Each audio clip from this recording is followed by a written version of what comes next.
សួស្តីបងប្អូនដែលសិក្សាថ្នាក់ទី8ទាំងអស់គ្នាវីដេអូនេះគ្រូបន្តលំហាត់មេរៀនទី2ទៀតណាពាក់ព័ន្ធជាមួយនឹងសន្ទុះណានិងល្បឿនខណៈរបស់យើងចូលមកដល់ទី9លើកមុនគ្រូឲ្យបងប្អូនធ្វើលំហាត់ទី8ណា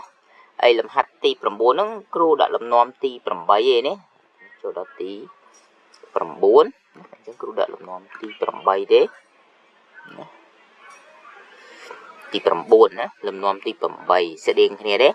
20ដដែល72ដដែលតែ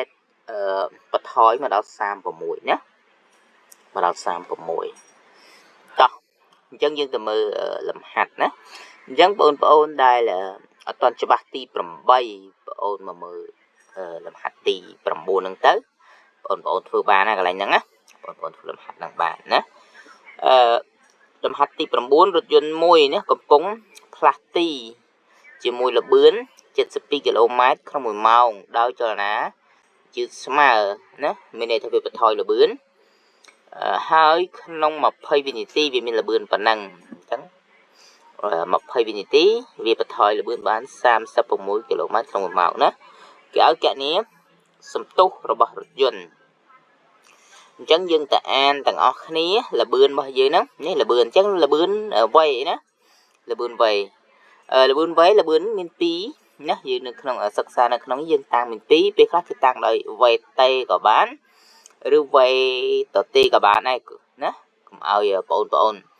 ជួបសភៅផ្សេងគេតាំងវៃតេណាហើយគ្រូតាំងវៃកុំឲ្យបងប្អូនច្រឡំអាហ្នឹងណាឥឡូវយើងតាំងបាន2ហ្នឹងណាអូខេគេនិយមតាំង2ហ្នឹងមកឥឡូវវៃក៏បានវៃតេក៏បានណាយើងមានល្បឿនអញ្ចឹងល្បឿនគឺអក្សរវៃណាមកឥឡូវវាអាច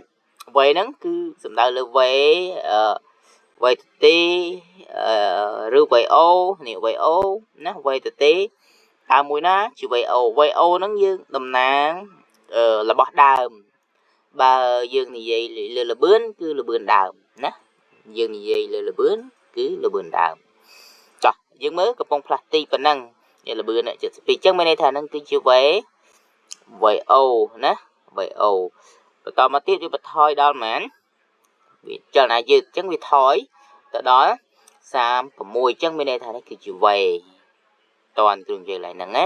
ហ្នឹងស្រង់ឲ្យដឹងអក្សរអីតែប៉ុណ្្នឹងឯងលំហាត់បែបអនុវត្តរូបមន្តរបស់យើងហ្នឹងគឺអត់មានអីធំទេណាគាត់តែស្រង់អក្សរឲ្យត្រូវទៅហើយយើងទៅផ្គូផ្គងរូបមន្តទៅអានេះគឺរយៈពេលតេត្រូវអត់រយៈពេលតេណាសំណួរចង់បានហ្នឹងគឺសំទុះគឺអក្សរ A ត្រូវទេអក្សរ A អញ្ចឹងរូបមន្តដើមរបស់យើងណាបងប្អូនចាំរូបមន្តដើមរបស់យើងណារូបមន្តដើមរបស់យើងនេះពាក់ព័ន្ធជាមួយនឹងវៃអូតេវៃ A ហ្នឹងយើងចាំហើយវៃស្មើអាតេបូកជាមួយនឹងវៃអូនេះតើនិយាយអាហ្នឹងគេហៅចាំតម្រងដើមចាំអាហ្នឹងឧបមាឲ្យចាំអាហ្នឹងឬអ្នកឲ្យចង់ចាំតម្រង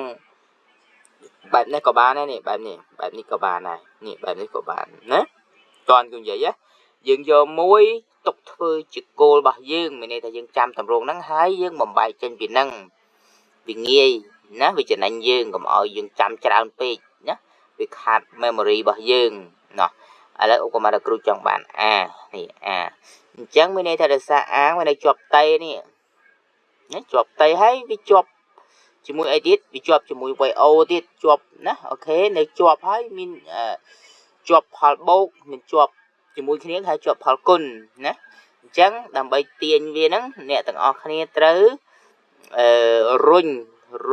ជាប់ផលបូកផលដកចេញសិនត្រូវទេមានន័យថាវៃដកវៃអូនេះតោះណាហើយវាសល់មួយដុំហ្នឹងត្រូវអត់នេះសល់មួយដុំឯងឃើញសល់មួយដុំហ្នឹងណានឹងបន្តទៀតបានគេចាប់ផ្ដើមបោះបន្តទៀតហើយណាបោះបន្តទៀតអញ្ចឹងឃើញនៅជាប់គ្នាទេពីរហ្នឹងយើងយកតែមួយទេអានេះយើងហៅថាផលគុណណាផលគុណបងប្អូនមិនចាំតែផលចែកត្រូវអត់ផលគុណផលចែកអញ្ចឹងមានន័យថាតេនឹងអានជាផលចែកត្រូវទេមានន័យថា2ហ្នឹង ណាក្នុងចំណោមមួយណាបើយើងទុកមួយត្រូវយកចេញត្រូវទៅជាផលចែកតនគ្រូនិយាយកន្លែងហ្នឹងណាទៅជាផលចែកហ្នឹងណារបៀបបោះវាណាអញ្ចឹងផលចែកគេដាក់នៅណាគេដាក់នៅខាងក្រោមត្រូវហើយហ្នឹងណាឬយើងនិយាយឲ្យងាយយល់យើងមានរបស់ពីរយើងចាប់យកតែមួយយើងតម្លាក់ចោលមួយឧបមាថាអ្នកឲ្យចង់យក A ត្រូវទេអញ្ចឹងចង់បាន A យើងចាប់ A នឹងទុកតេនឹងយើងតម្លាក់ចោលអញ្ចឹងមានន័យថា V ដក VO លើតេនេះតន់គឺនិយាយហ្នឹងសម្រាប់រក A ចុះបើចង់បានតេវិញបើចង់បានតេវិញយើងតម្លាក់ A មកវិញទៅតេនៅនឹងវិញហើយ V ដក VO ទៅថែទេតន់គឺនិយាយហ្នឹងហើយតែប៉ុណ្្នឹងឯណានឹងរូបមន្តដើមរបស់យើងណាឧបមាថាអ្នកនរនេះយកអានេះធ្វើជាគោលនេះតន់គឺយើងឡើងហ្នឹងហើយណាតោះអញ្ចឹងយើងទៅដាក់បំរាប់ទាំងអស់គ្នាណាកណនីសន្ទុះអញ្ចឹងមិនយើងដឹងតែទៅផ្លូវណាហើយយករូបមន្តមកប្រើអញ្ចឹងវ័យដើម72គីឡូម៉ែត្រក្នុង1ម៉ោងអញ្ចឹងវាត្រូវមែននេះមិនបាន20ម៉ែត្រក្នុង1វិនាទីហេតុអីចាំបាច់បំបែកក៏មិនជួសលេខទៅនេះអ្នកទាំងអស់គ្នាមើលទៅណាមើលទៅនេះឃើញវិនាទីអានេះម៉ោងឃើញខុសគេខុសណាអញ្ចឹងមានន័យថាយើងបំបែកណាម៉ែត្រមកវិនាទីទៅសួរថាអ្នកទាំងអស់នេះបំបែកម៉ោងមកវិនាទីមិនចាំបាច់បំបែកគីឡូម៉ែត្របានទេអាហ្នឹងក៏បានដែរតើគឺនិយាយតើគឺនិយាយអ្នកទាំងអស់នេះបំបែកតែម៉ោងហ្នឹងក៏បានអ្នកទាំងទុកគីឡូម៉ែត្រក៏បានណាតែត្រូវចាំថាទៅស្តង់ដារទៅវាងាយទៅខ្នាតស្តង់ដារណាទៅខ្នាតស្តង់ដារទាំងអស់តែហ្មងទៅកុំឲ្យយើងពិបាកតើគឺនិយាយទៅខ្នាតស្តង់ដារតោះអញ្ចឹងទៅខ្នាតស្តង់ដាររបស់យើងហ្នឹងគឺម៉ែត្រប្រវែងហើយរយៈពេលជាវិនាទីអញ្ចឹងមានន័យដូរម៉ោងទៅជាវិនាទីដូរគីឡូម៉ែត្រមកម៉ែត្រអញ្ចឹងដូរមកទៅយើងមិនយក72គុណនឹងប៉ុន្មានគុណ1000ហើយលើកមុនហ្នឹងយើងអាចកាត់កងសម្រួលបានមិនចាំបាច់ទៅគុណ1000ចែកនឹង3600ម៉ោងមកវិនាទី3600អញ្ចឹងមានន័យថាយើងទៅគុណ10ចែកនឹង36នឹងទៅក៏បានហើយលើកមុនយើងនិយាយគ្នាត្រូវអត់ហើយគុណទៅយើងចេញបាន20ត្រូវអត់ក៏លោកគ្រូគុណខុសណាអូខេអញ្ចឹងវាបានយក72ណាចែកទៅនេះវាបាន20ម៉ែត្រក្នុង1វិនាទីណានេះចែកទៅឃើញប៉ុណ្ណឹងណាហ្នឹងហើយអានេះដូចគ្នាដដែលទេគឺយើងបំបែកវាឲ្យទៅស្តង់ដារចាំឲ្យទៅស្តង់ដារតែហ្មងណាគឺ36គុណតា10ទៅបានហើយព្រោះយើងកាត់អានោះចោលហើយចែកនឹង36មកដល់គឺនិយាយណាហ្នឹងហើយអញ្ចឹងវាស្មើប៉ុន្មានអានេះគឺស្មើ10ត្រូវអត់10ម៉ែត្រក្នុង1វិនាទីអូខេតើគឺនិយាយហ្នឹងហើយបានយើងដាក់ចូលតើគឺនិយាយយិត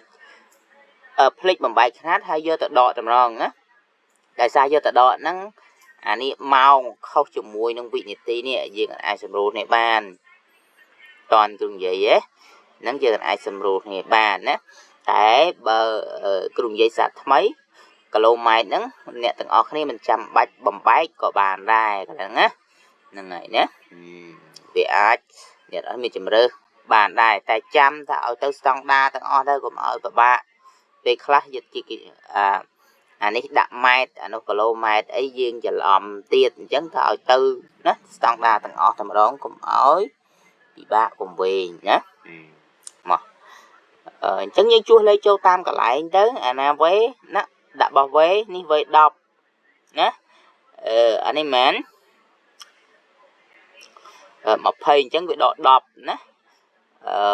ដក10អញ្ចឹងដក10ចែកនឹង20ណាអញ្ចឹងវាចេញមកបានដកដដែលនេះដក 0.5 ម៉ែត្រក្នុង1វិនាទីតន់គឺយើងឡើងហ្នឹងណាហ្នឹងណាហ្នឹងអូខេអញ្ចឹងចម្លើយរបស់យើងគឺតែប៉ុណ្្នឹងឯណាដូចនេះផងគ្រូបានឆ្លើយបងប្អូនឆ្លើយផងកន្លែងហ្នឹងណាតោះយើងចូលទី10ណាទី10របស់យើងអូខេទី10គ្រូទាញអានោះមកបន្តិចអូខេ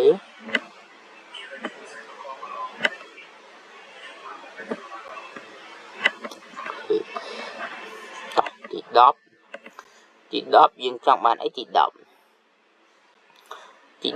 គ្រូអត់កែទេគឺទុកឲ្យបងប្អូនធ្វើកិច្ចការផ្ទះអានេះទី10ណាអានេះទី11ណាទី11គ្រូទុកឲ្យបងប្អូនធ្វើកិច្ចការផ្ទះណាតោះឥឡូវយើងទៅមើលប្រធានរបស់យើងគេថាកូនឡានជ័រមួយណាអូខេកូនឡានជ័រមួយធ្វើចលនាស្ទុះស្មើលើផ្ទៃប្លង់ទេមួយណាជាមួយសំទុះ 0.2 ម៉ែត្រក្នុង1វិនាទីការ៉េណានិងល្បឿនដើមស្មើ0ល្បឿនដើមហ្នឹងគឺអត់មានទេមានតែស្មើ0ណាអញ្ចឹងយើងស្រង់បំរាប់ដូចមុនទៅមានន័យថាយើងមានអក្សរអីខ្លះសំទុះស្រង់ឲ្យត្រូវល្បឿនដើម VO គឺ0ហើយហ្នឹងណានឹងដាក់បំរាប់ដូចគ្រូមុនក៏បានដែរនេះដាក់បំរាប់មូលហេតុអីគ្រូអត់ទៅដាក់រូបមុនឲ្យសេដោយអញ្ចឹងគ្រូធ្លាប់ប្រាប់បងប្អូនឲ្យដាក់បំរាប់មុនអញ្ចឹងវាល្អណាឃើញបងប្អូនយកទៅផ្គូផ្គងរូបមន្តអីហ្នឹងវាឆាប់ឃើញតើឡើយហ្នឹងណាបងប្អូនចង់ទៅសេដាក់តាមរូបមន្តដាក់ដោយទៅក៏បានដែរអត់អីទេណាតែគ្រូឃើញបងប្អូនដាក់អញ្ចឹងទៅបងប្អូនផ្គូផ្គងរូបមន្តទៅវាងាយអញ្ចឹងគ្រូចូលចិត្តទៅសេបានបែបហ្នឹងឲ្យបងប្អូនវាងាយស្រួលឡើយហ្នឹងណាអូខេតោះហើយគឺសួររយៈពេលអញ្ចឹងរយៈពេលរបស់យើងគឺតេណាហើយអានេះលបឿនមួយទៀតហើយលបឿនមួយទៀតបើមុនយើងនិយាយថាលបឿនដើមអានេះគឺវ៉ៃទៅទេនឹងតែប៉ុណ្ណឹងអញ្ចឹងគ្រូអត់ប្រាប់ថារូបមន្តណាទេគឺទុកឲ្យបងប្អូនទៅផ្គូផ្គងរូបមន្តរបស់យើងណាតើយើងប្រើរូបមន្តណាកន្លែងហ្នឹងណាអូខេទី11គឺសួរតបណ្ដាចលនាត្រង់ប្រែប្រួលស្មើខាងក្រោមណាអូខេខាងក្រោមកន្លែងនេះគ្រូខុសនេះណាអូខេខាងក្រោមតើចលនាណាមួយមានសន្ទុះធំជាងគេដើម្បីដឹងថារថយន្ត A និង B ហ្នឹងអាណាធំជាងគេតើតែយើងរក A ណាយើងរក A អញ្ចឹងរក A ហ្នឹងយើងរកមិនទៅអានេះតេនេះតេអានេះអីអានេះ VO វាដបងគេអានេះ V មិនតាន់អានេះដូចគ្នាដដែលទេត្រូវទេតែ VO ដូចគ្នាអញ្ចឹងមានន័យថាយើងរក A ព្រោះ A ហ្នឹងវានៅក្នុងសម័យកាលច្រើនណាតោះនេះអញ្ចឹងយើងទាញ A ហ្នឹងចេញពីសម័យកាលទៅតាមបំរាប់របស់យើងអញ្ចឹងយើងទៅផ្គូផ្គងទៅទាញ A ហ្នឹងចេញពីណាណាអានេះនៅក្នុង1នេះយើងរក A ទៅឃើញប៉ុន្មានក្នុង2រក A ឃើញប៉ុន្មានបន្ទាប់ពីរកហើយយើងប្រៀបធៀបវាទៅមើលអាណាធំជាងអាណាយើងឆ្លើយទៅគេថាអាណាសន្ទុះធំជាងត្រូវទេណាយើងរកហើយយើងឆ្លើយទៅតាមរបស់យើងបានធ្វើហ្នឹងយើងឆ្លើយដឹងហើយតែប៉ុណ្្នឹងឯងណាអញ្ចឹងវីដេអូរបស់យើងគឺតែប៉ុណ្្នឹងទេណាយើងដល់លំហាត់ទី11អរគុណច្រើនបងប្អូនណា